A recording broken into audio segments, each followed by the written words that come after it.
Hi and welcome to arm strength training, and in between the exercises I'm gonna read and trying to learn something about the intermittent claudication, and participating in the exercises is at your own risk, and intermittent claudication is part of the disease. So let's start with the first exercise. The arms are out and we are pressing with the fingertips against each other. Now if you have at any time feel pain at the finger joints, immediately stop. And you should also not feel pain at the wrists, and not at the elbows, and overall lower pain. However, this exercise, you don't have completely straight arms. Have the elbows a little bit. And we are pressing all the time already.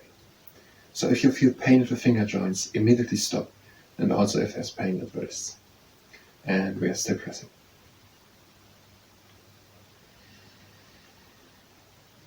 And we're still pressing. With quite a lot of effort, but not all. You don't want to overwork our fingers. And if the finger joints show signs of pain, then stop. And that was the first exercise. Now to the intermittent claudication. Intermittent claudication is a symptom of a disease. So this intermittent claudication is a symptom of a disease. The next exercise, the pro. Now we're pressing just with the fingertips. If you had in the past injuries at the elbow, then rather do the star again. And here also. No pain at the finger joints, no pain at the wrists, and not completely knocked out elbows.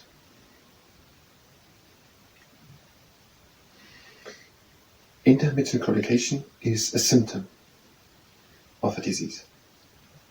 And we are still pressing.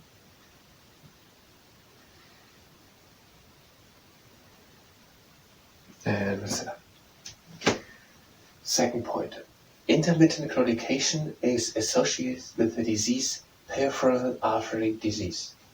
So there is this disease, Peripheral Artery disease, and the symptom intermittent claudication is strongly associated with this disease.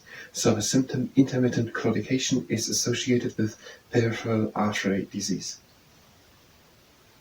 The next exercise. Now we are pressing with the four hot fingers, so these four fingers, except digit thumb, into the finars of the left of one hand. This is the finar, and this is the hypophinar. We are pressing like this at the bottom of the finars. And we are pressing. And the hand pressing with the palm is stronger and gives slowly in and directs the way up.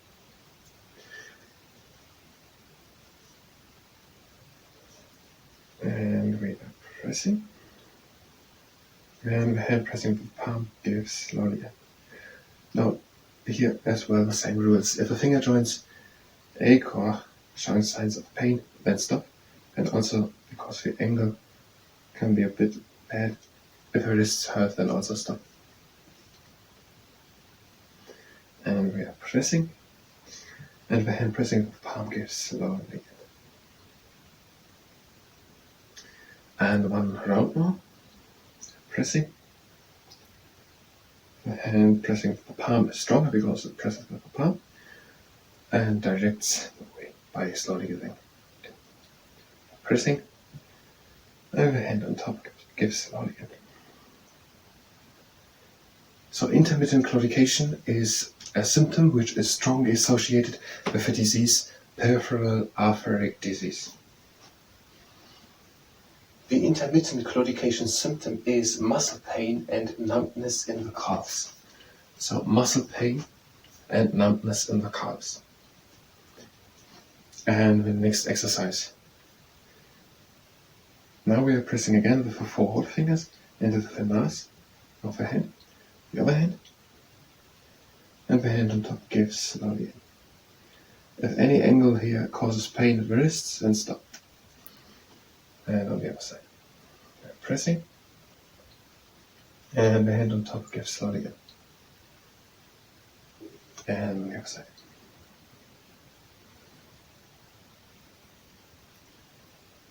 And we're giving slowly in.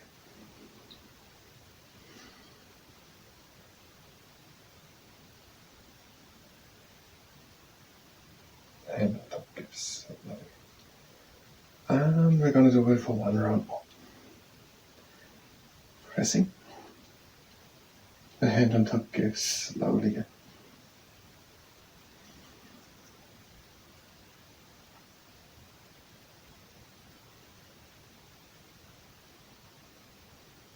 So, intermittent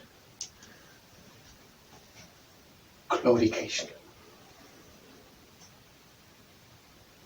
Intermittent claudication is a symptom which is muscle pain and numbness in the calves, and it's a symptom which is strongly associated with peripheral artery disease. And even though it's not mentioned here, I'm pretty sure not every type of numbness or muscle pain in the calves has something to do with intermittent claudication and peripheral artery disease. The early stage of peripheral artery disease, intermittent claudication syndrome, can progress to critical limb-threatening ischemia if risk factors are not modified. So this early stage symptom, which is muscle pain or numbness in the calves, among others, can cause or can be a sign of peripheral artery disease, and this peripheral artery disease can lead to critical limb-threatening ischemia if the risk factors are not changed. And the next exercise, having one arm out, and now we're pressing again with 4 hot fingers into the nose, and the arm gives slowly again. And on the other side. Pressing, and hand pressing the palm, gives slowly again. Pressing, and the hand pressing the palm, gives slowly again. And on the other side, pressing, and the hand pressing the palm, gives slowly again. And that was the last round. Now let's look what we have here more. It's not much. Symptoms of intermittent claudication are cyanosis, loss of hair, decreased temperature and pulse, pain and more. So cyanosis is that by cyanosis the skin is blue because there's not enough oxygen delivered by the blood. So cyanosis, loss of hair, it's not written here, but I assume just at the calves or at the place where the intermittent claudication symptom is.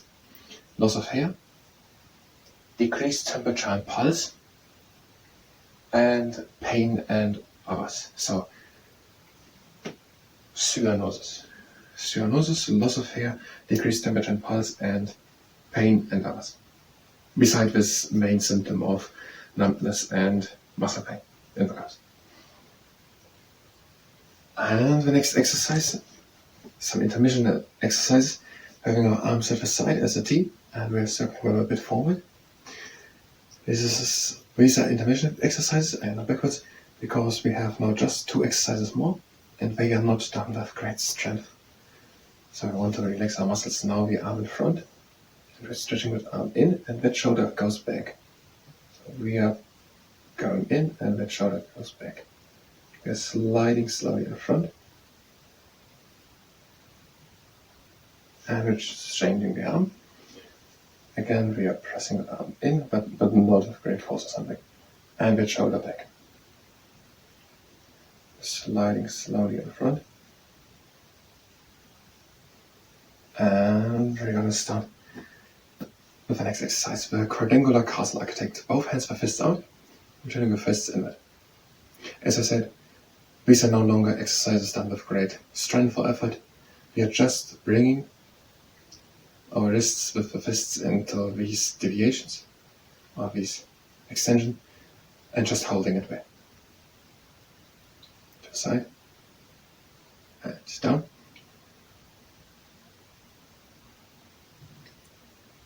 And to the inside.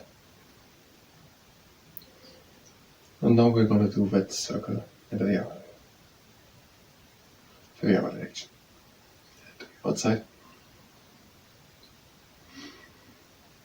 And up, and in. And it was the quadrangular castle architect. So intermittent claudication is a symptom, but that symptom is mostly the classical symptom of intermittent claudication is muscle pain and numbness in the calf. And it is an early stage symptom of peripheral artery disease, which can lead to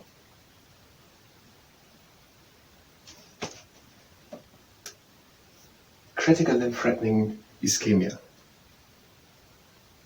Critical limb-threatening ischemia. And other symptoms are cyanosis. Cyanosis, loss of hair, decreased temperature and pulse, and pain and numbness. And yes, that's all we had. And we have just the last one. Exercises like strength training, upper and lower limb exercises, cycling and walking exercises can improve symptoms. And also changing of risk factors. That was you earlier mentioned. To critical limb-threatening ischemia if risk factors are not modified. Risk factors of critical limb-threatening of peripheral artery disease are obesity, smoking, hypertension, and hypercholesteremia, or something like that, but hypercholesteremia. So changing of risk factors. Now the next exercise, and the treatment can be supervised exercises, strength training, upper and lower limb training, cycling and walking exercises. And now we have good aligned shoulders. We are on the side with the fist, and we're turning the fist down into flexion. And we are pressing with the fingers against the index finger, all here just with moderate force. We are just here to bring a bit tension onto the tendons. And from the outside, we don't want to use the full potential of anything here. Just want to bring a bit tension onto the tendons. And drop the top against the third finger.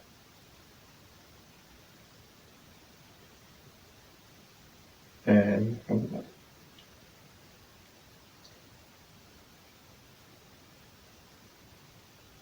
And over we are. Good aligned shoulders, arm at the side, the fist down, and we're pressing against the index finger. With moderate force, all carefully. And on the outside.